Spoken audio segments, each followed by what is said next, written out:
Alex took a sip of lukewarm coffee and glanced across the crowd. And that's when he saw her, the girl in the red coat.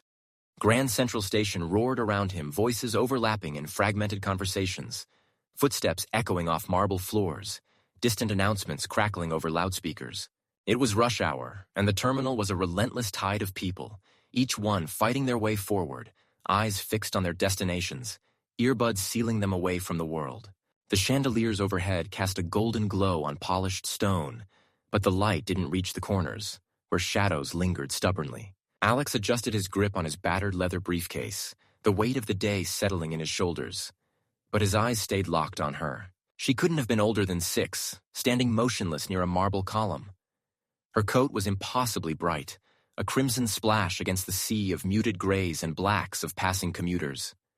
In her small hands, she clutched a cardboard sign, the letters shaky and uneven. "Help me." For a moment, Alex thought his mind was playing tricks on him. Maybe she was part of some social experiment or a prank, but no one else seemed to notice her. People swept past, their eyes skimming over her without stopping. It was as if she existed in a bubble frozen, invisible, and utterly alone. His feet felt glued to the floor. The sensible part of his brain told him to keep walking, to mind his own business, to let someone else deal with whatever this was. But he couldn't look away. Alex exhaled sharply and moved forward. When he crouched down in front of her, he could see her face more clearly pale, her lips slightly parted as if she wanted to speak but couldn't. Her wide eyes flicked up to his face, then darted away again. "Hey there," Alex said softly. "Are you okay?" She didn't answer.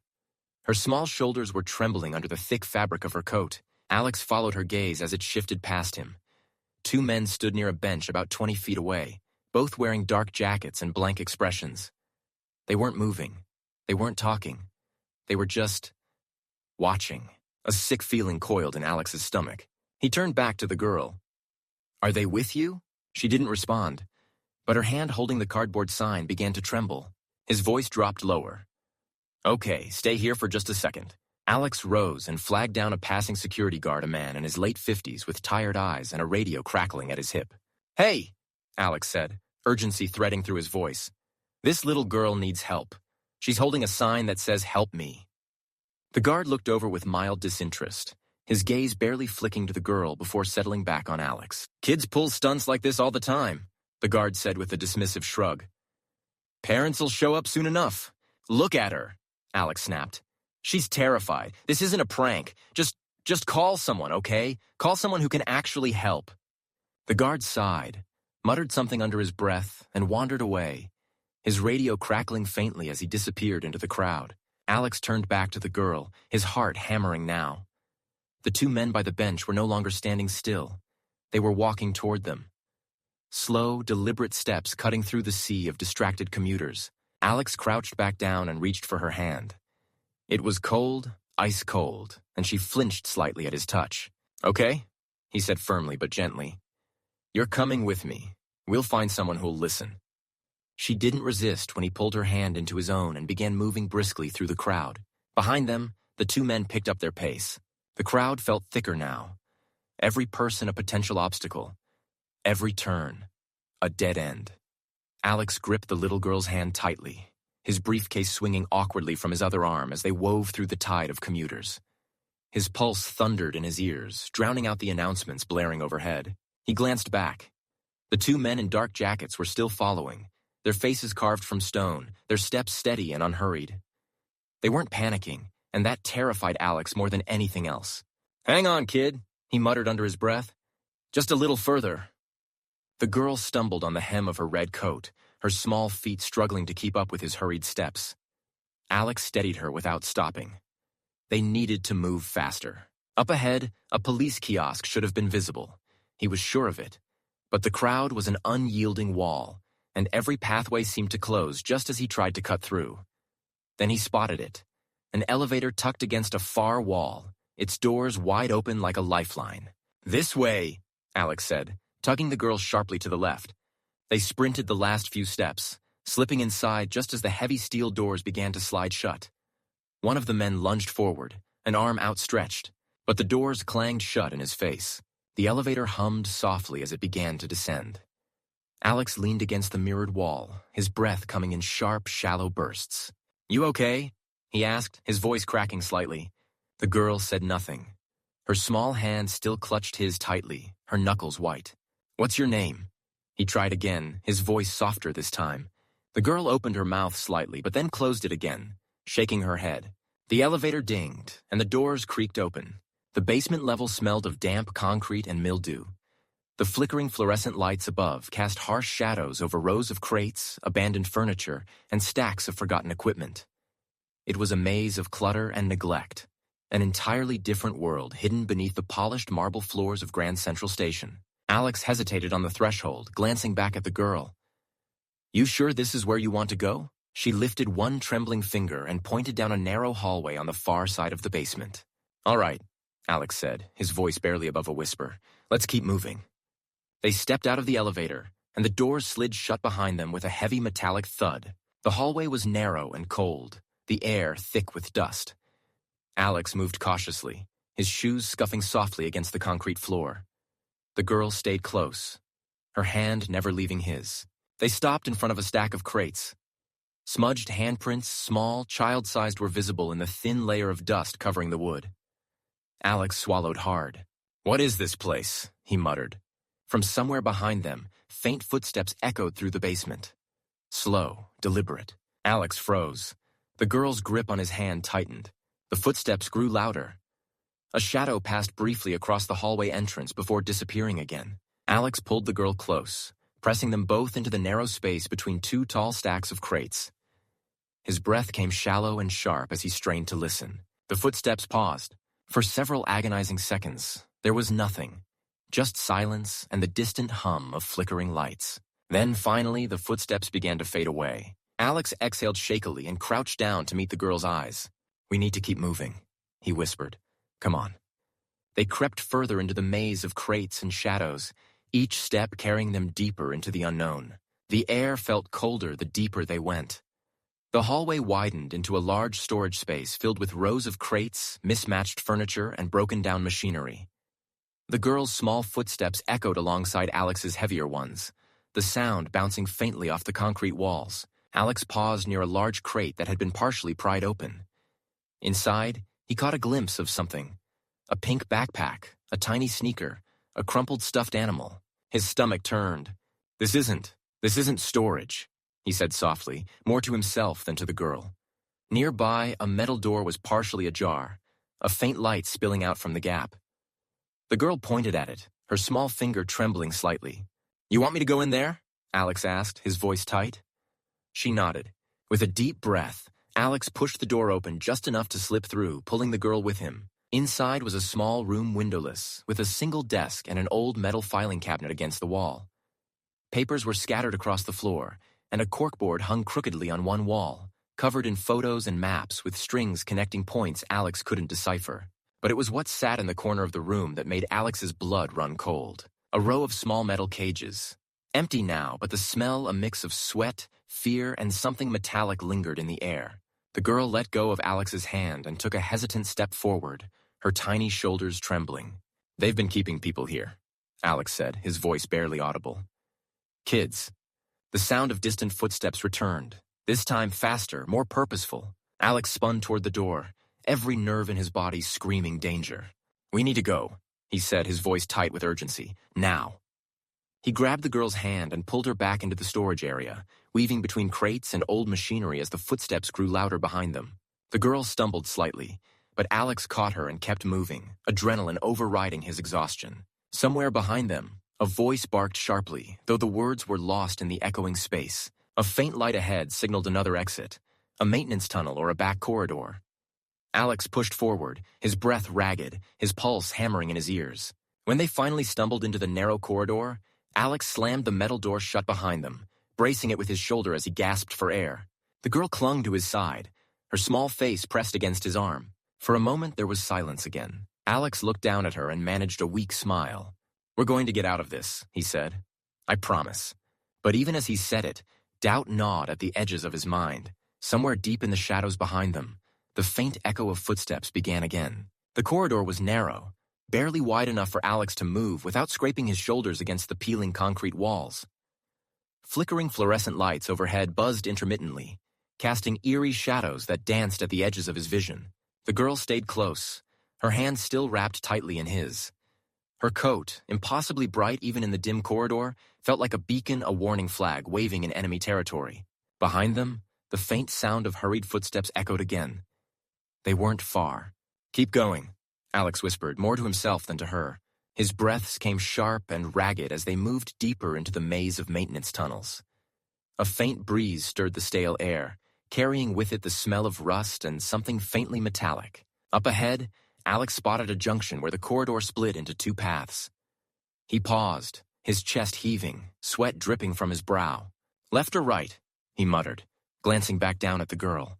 She didn't respond, her wide eyes darting between the two options. A metallic clang echoed somewhere behind them, a door being thrown open, boots pounding against concrete. They were closing in. "Left it is," Alex said, making the choice himself.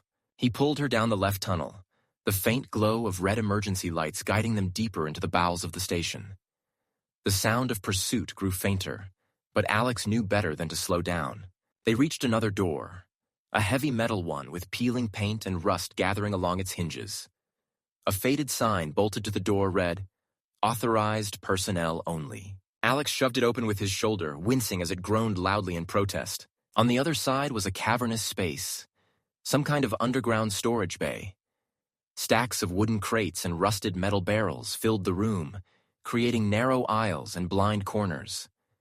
A single flickering bulb swayed overhead, casting warped shadows on the walls. "Come on," Alex said, ushering the girl inside and pulling the door shut behind them. He shoved a metal pipe through the handles, hoping it would buy them a little time. The girl tugged at his sleeve and pointed toward a stack of crates in the corner. "You want us to hide?" Alex asked, catching his breath. She nodded, her lips pressed tightly together. They ducked behind the crates, crouching low and pressing their backs against the cold metal.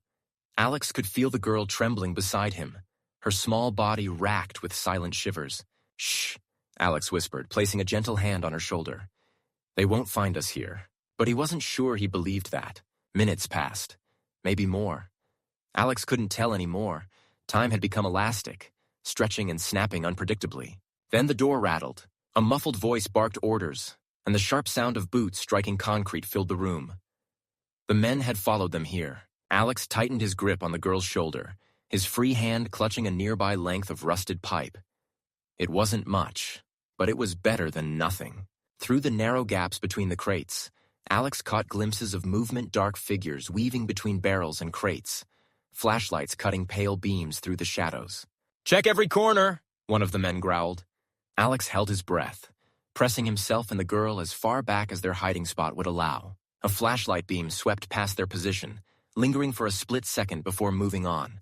Boots scraped closer. The girl let out the faintest whimper, and Alex's stomach turned to stone. But then, another voice called out from across the room. "Nothing here? Move on to the next section." The boots hesitated, then turned and faded into the distance. Alex didn't move, didn't breathe, not until the door slammed shut again, leaving the storage bay in silence. They stayed hidden for several minutes longer, just to be sure. When Alex finally felt it was safe, he let out a slow breath and shifted slightly, his knees protesting from crouching so long. "You okay?" he whispered. The girl nodded weakly, but she wouldn't meet his eyes. Alex peeked out from behind the crates.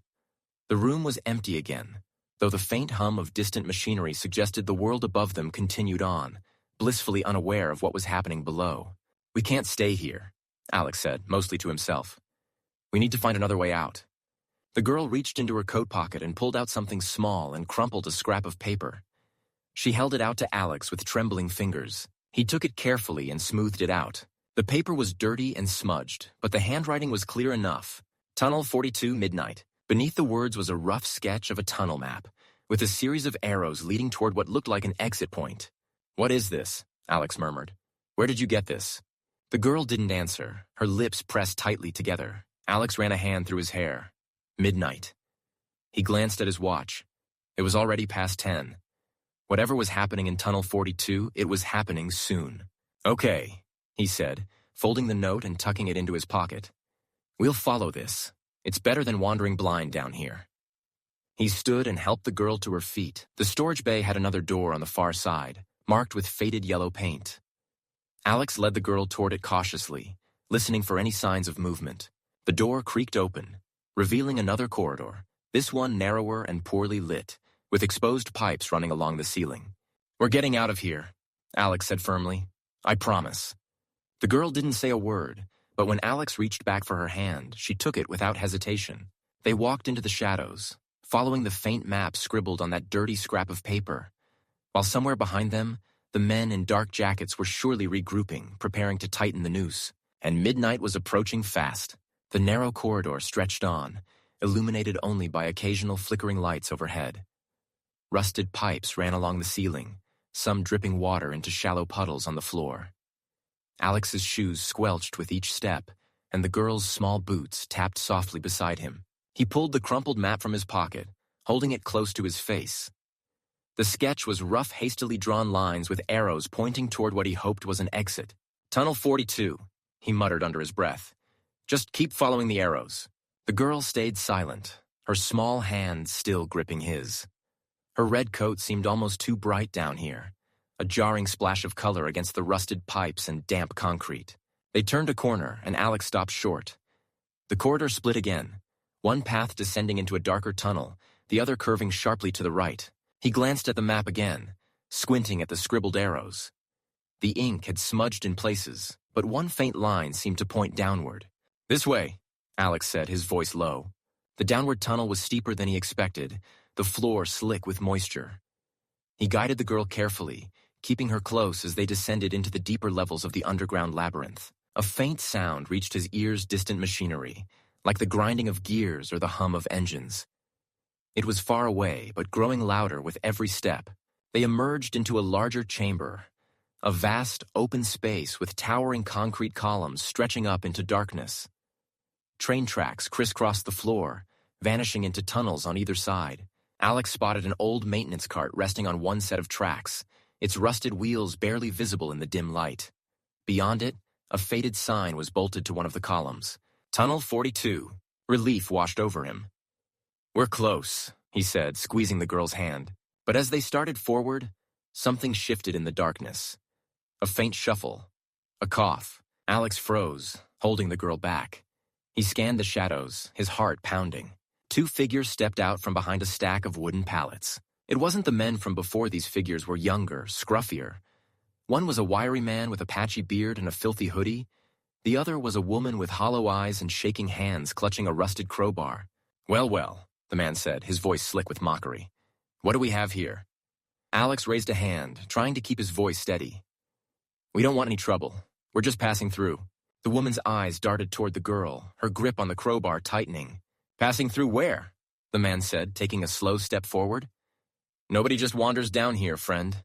The girl whimpered softly, her tiny frame pressing closer to Alex's side. "Listen," Alex said firmly. "There are men looking for us, dangerous men.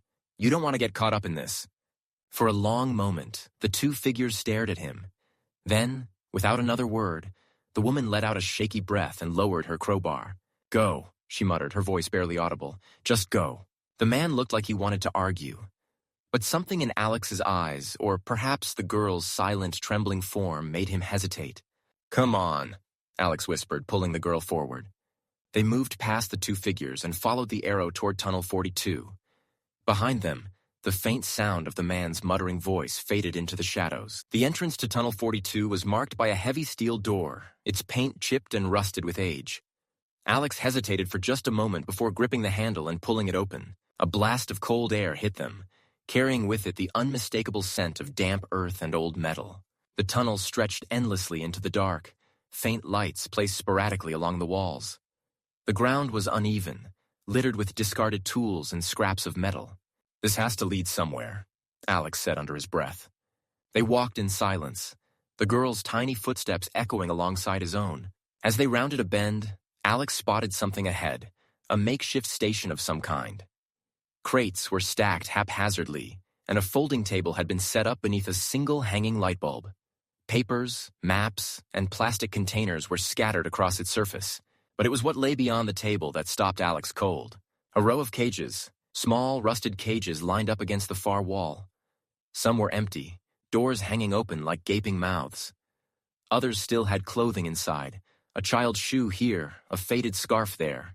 The girl let out a tiny gasp, her hand tightening in Alex's. "Oh God," Alex whispered. Footsteps echoed from somewhere deeper in the tunnel. Voices angry, sharp, approaching quickly. Alex scanned the area, searching desperately for a place to hide. He spotted a gap between two crates and pulled the girl with him, squeezing them both into the narrow space. The voices grew louder. Two men entered the makeshift station, one of them carrying a clipboard, the other speaking rapidly into a walkie-talkie. "They're late," the man with the clipboard said sharply. "The shipment was supposed to move an hour ago." "They said there was an issue upstairs," the second man replied. "A loose end. Some guy and a kid." Alex held his breath.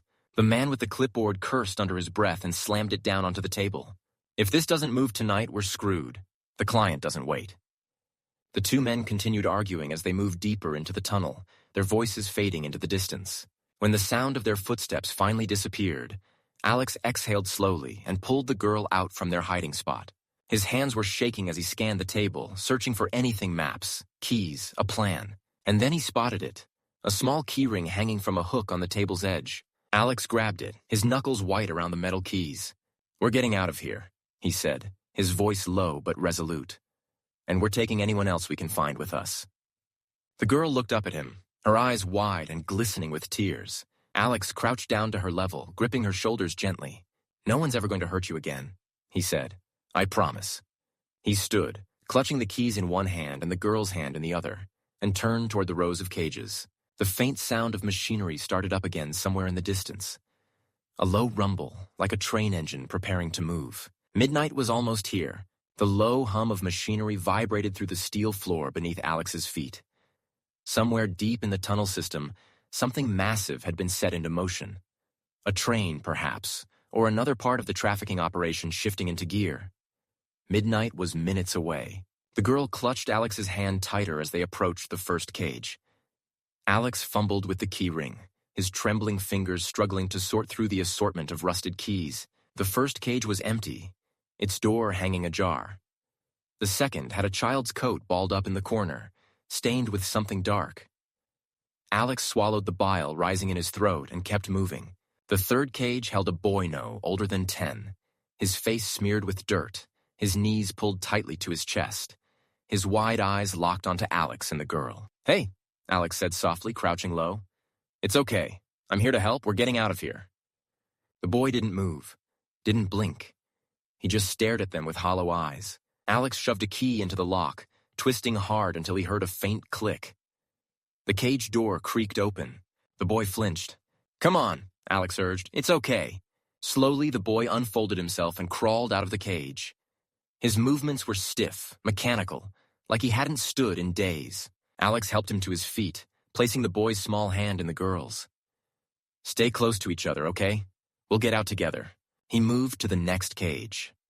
Another child, a girl, maybe 7, sat huddled in the corner. Her cheeks were streaked with dried tears. Alex opened her cage, coaxing her out just as gently. One by one, Alex unlocked as many cages as he could. 5 children, all wide-eyed and silent, now stood in a small cluster, clinging to each other as if they were the only solid thing left in the world. From somewhere deeper in the tunnel, a sharp voice barked an order. "Check tunnel 42, now!" Alex froze, every hair on his neck standing on end. The low hum of machinery had grown louder, joined by the distant screech of metal on metal. "They're moving the shipment," he muttered. A faint light glowed far down the tunnel, the headlamp of an approaching train. He turned back to the children. "Listen to me. We have to move, now. Stay close, hold hands, and don't let go. Do you understand?" The children nodded, their faces pale and drawn. Alex led them toward the far end of the station, following the faint glow of an exit sign barely visible in the distance. But before they could reach it, a voice thundered from behind them. "Hey, stop!" Flashlights flared to life, cutting sharp beams through the darkness.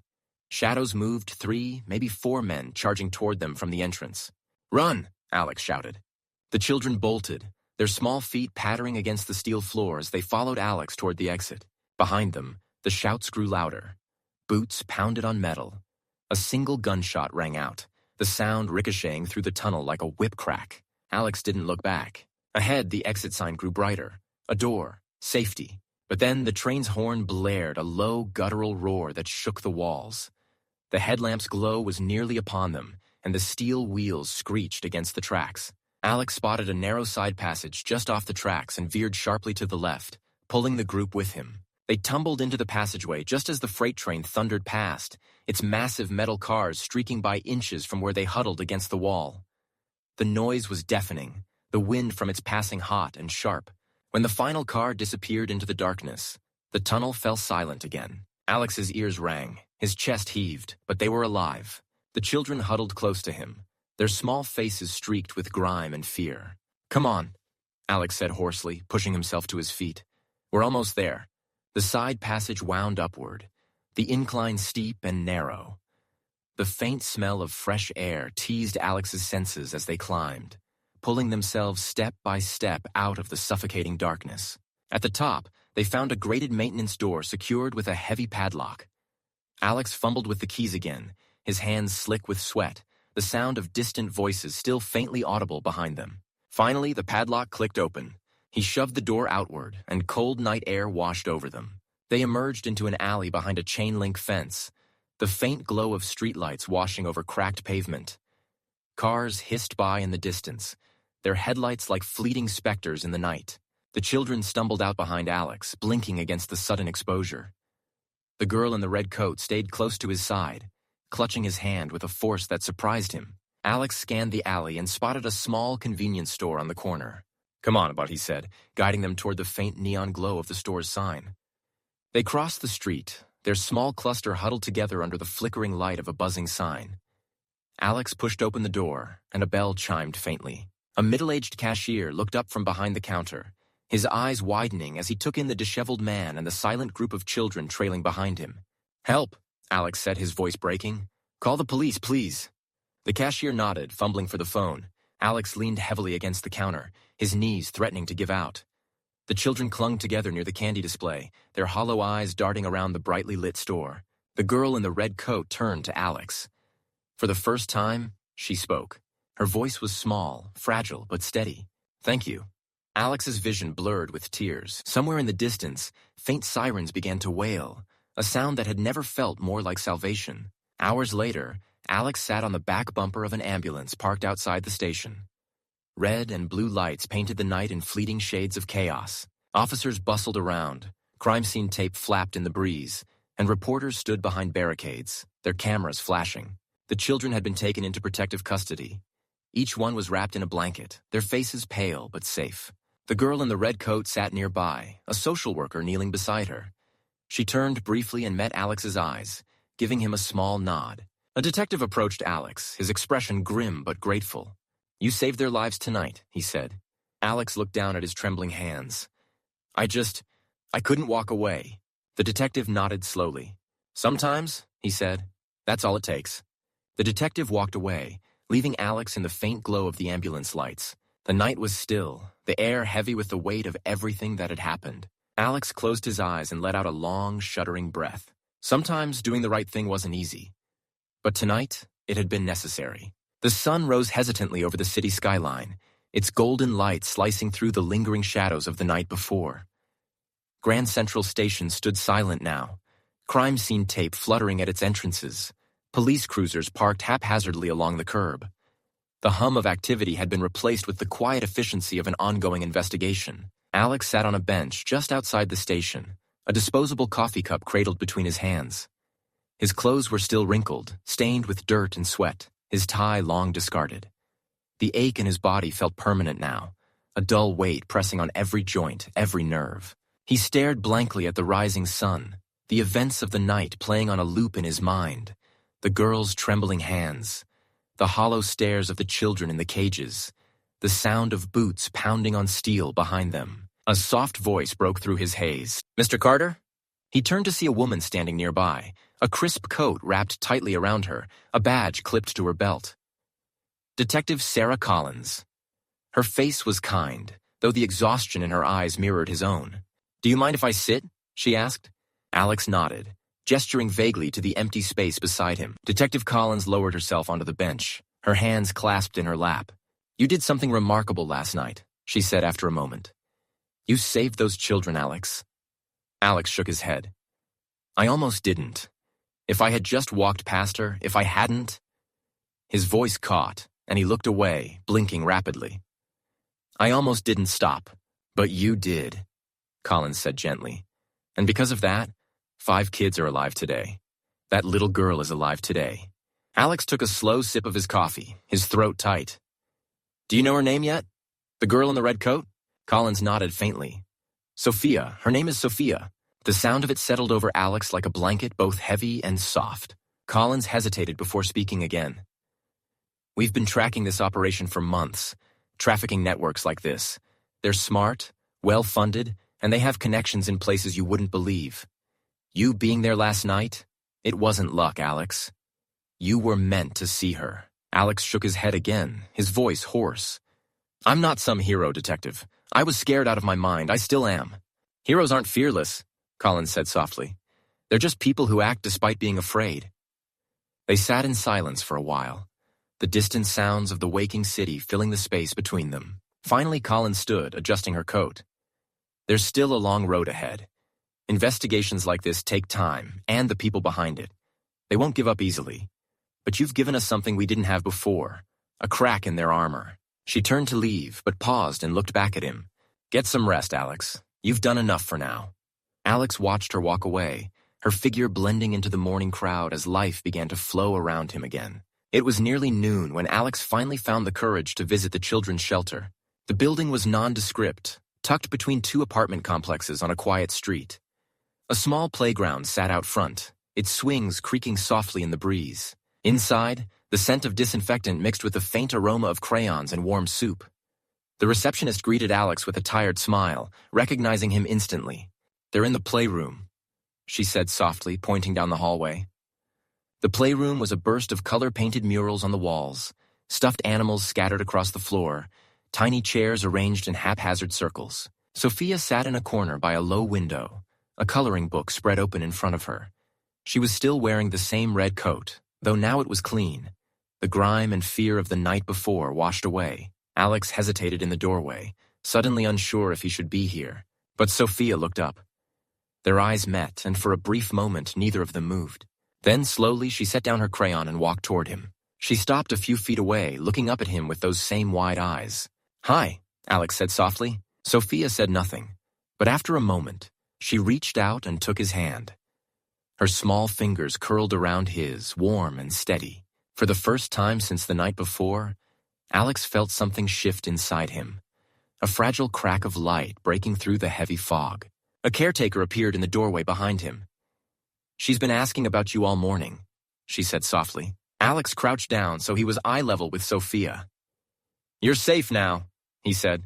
Okay, no one's going to hurt you again. Sophia nodded, her lips pressing into a small, shy smile. Alex hesitated, his voice trembling as he spoke again. I'm going to make sure they can't do this to anyone else, I promise. Sophia nodded again, her smile growing just a little wider. Somewhere behind them, the faint sound of children laughing floated through the air, a fragile but undeniable sign of life carrying on. That evening, Alex stood on his apartment balcony, looking out over the city as it glimmered under a blanket of stars. The events of the past day felt surreal, like fragments of a nightmare he had only just escaped. But it had been real. The fear, the desperation, the children. It had all been painfully real. In his pocket, he still carried Sophia's crumpled cardboard sign. Help me. He smoothed it out one last time, his fingers tracing the uneven letters. Alex didn't know what came next. He didn't know if he'd ever stop seeing those cages in his dreams, or hearing the sharp echo of boots on steel. But he did know one thing. He couldn't look away anymore. Somewhere out there, others were still trapped. Others still needed someone to stop. Someone to act. His phone buzzed, a text from Detective Collins. We found more tunnels today. You started something big, Alex. Keep your head up. Alex set the sign down on the table and looked out at the horizon. He had been just one person who stopped and chose to care. And sometimes, that was enough to crack the darkness open just wide enough for the light to shine through. The wind carried the faint sound of distant traffic, a quiet hum under the vast expanse of night. Alex closed his eyes, took a deep breath, and let the moment wash over him. He wasn't a hero, but he had made a difference, and that was enough. In a world filled with chaos, distractions, and endless reasons to look away, Sometimes it takes just one moment, one choice, to change everything. Alex Carter wasn't extraordinary. He wasn't trained for heroism or prepared for what he faced that night. He was tired, overworked, and carrying his own burdens. But when he saw Sophia standing there, holding that fragile cardboard sign, he made a choice. He stopped. He acted. And because he did, lives were saved. But here's the truth. Sophia isn't just a character in a story. She represents thousands, tens of thousands of children who go unseen every single day. Victims of human trafficking, lost in the shadows of systems designed to keep them invisible. We can't all be heroes in the grand sense of the word, but we can pay attention. We can ask questions. We can refuse to walk past when something feels wrong. The world doesn't change because of grand gestures. It changes because of small, brave choices made by ordinary people. So here's the challenge. Pay attention to the world around you. Trust your instincts when something doesn't feel right. Speak up when others remain silent. Support organizations fighting human trafficking. And if you ever find yourself in a moment where someone needs your help, stop, take a breath, and act. You might just change everything. If this story resonated with you, please like, share, and comment below. Let us know, what would you have done in Alex's place? What can you do to help those who can't ask for it themselves? Together, we can be the light in someone else's darkest hour. Stay aware, stay brave, and never look away.